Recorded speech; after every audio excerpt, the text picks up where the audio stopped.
to you now. Mahomes' situation appears to be clearing up. Obviously, he's still in the protocol, but trending in a certain direction. How, if at all, has that affected your preparation during the course of the week as you reach this point now? Well, I guess at the beginning of the week, we weren't quite sure, and we won't really know, I guess. But as you said, it's probably trending in that direction, so that's what we're anticipating. So I guess just a little bit at the beginning of the week, just having to prepare a little bit, knowing what Henny brings to the table as well.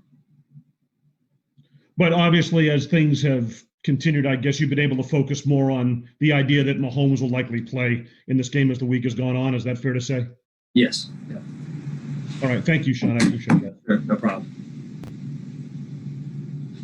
Hey, Sean, Heather Prusak here. My video's not working, and no one needs to see me right now. So, Me either, Heather. Me either.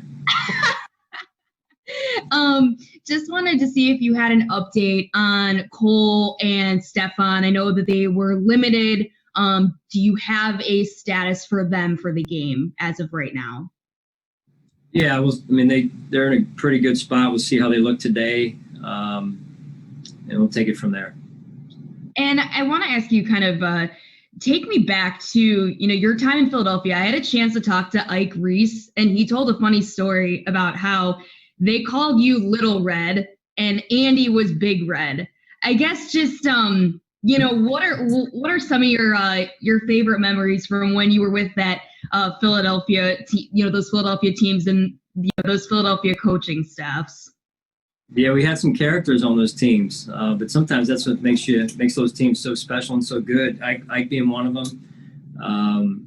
Ike was a great man, is a great man, great personality, kept everything loose in the locker room, had a special role in our team as a linebacker and a great special teams player. And the names that were on those teams with Donovan McNabb, just to name a few, his personality was good for us. Deuce Staley, Hugh Douglas, Brian Dawkins, Trotter. All those guys, Brian Westbrook.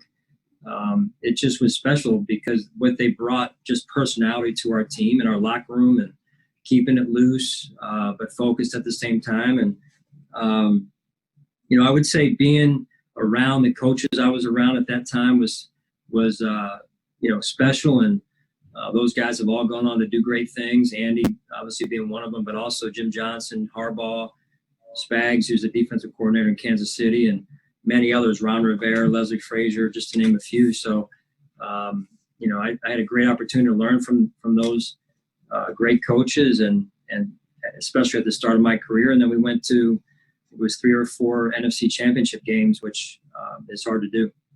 Awesome. Thanks, Sean. Appreciate it. Sure. Hey, Sean. Good morning.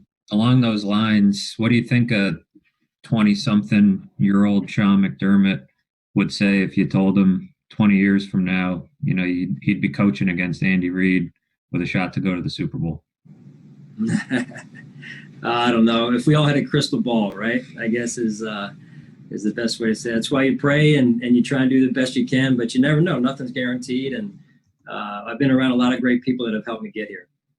Yeah. How do you kind of deal with the emotions of it? I know you zero in on the game as best you can, but how much appreciation do you have for the fact that, you're going to be on the field in this type of game coaching against your mentor? Yeah, there really are no emotions. This is a game. Players are going to play it. I'm going to coach it along with my staff, and we're extremely grateful to be in this situation and have this opportunity. We've earned it, and that's what you do. You work hard and do the best job you can, and that's what we plan on doing this weekend. Thanks, Sean. Sure. Coach, good morning. Mookie Hawkins, Wolfo Sports 1080. Man, look at that backdrop. I see it in the picture here. It's green, really. It's really green behind me, but it looks awful good in the picture. I can't hear you. You went mute on me, buddy. Can you hear me now, Coach? Yeah, I got you. Go ahead. All right. Hopefully it's another backdrop you'll look good behind in a couple of weeks. But detail and play recognition, Coach, how important is it? That's very important. Little things become big things. This time of year in particular, you saw the play last week with the Cleveland receiver that reached for the end zone, and the ball goes out of the side of the end zone and becomes a touchback. So those are the details, things that we try and preach, and you hope you're able to tighten those up every week. Absolutely, Coach. And, hey, the biggest question there is, how does Davis slay Goliath? Well, we got to be us. We've got to be us. And there's certainly a very, very good football team that's beat us already once this year, and defending world champs, and they've been in this position the last 3 years in the AFC Championship game. So we're going to continue to have a good week of preparation and be the Buffalo Bills. Absolutely, Coach. Hey, good luck this Sunday, Coach. Thanks, Mookie. Appreciate it. Hey, Sean, greetings from the Boston Globe. Congrats on a great season and getting to this point. I was looking at your bio, and it said in the 2001 season you were the assistant to the head coach. I'm just curious, what did that season entail for you? Well, I don't know if it's 2001. I think it may have been a little bit before that, but maybe it's around that time. 98, I guess I graduated college. So, yeah, I was – what that really entailed for me is I have a similar position here with us in Buffalo is a staff member that does a lot. And there was some grunt work for me back then. But you do what you got to do to get your foot in the door, and no job was too small. And from changing tires on the Schuylkill Expressway in Philadelphia to being an Uber driver before Uber was around, maybe, and then being in some real tangible salary cap style meetings with Andy and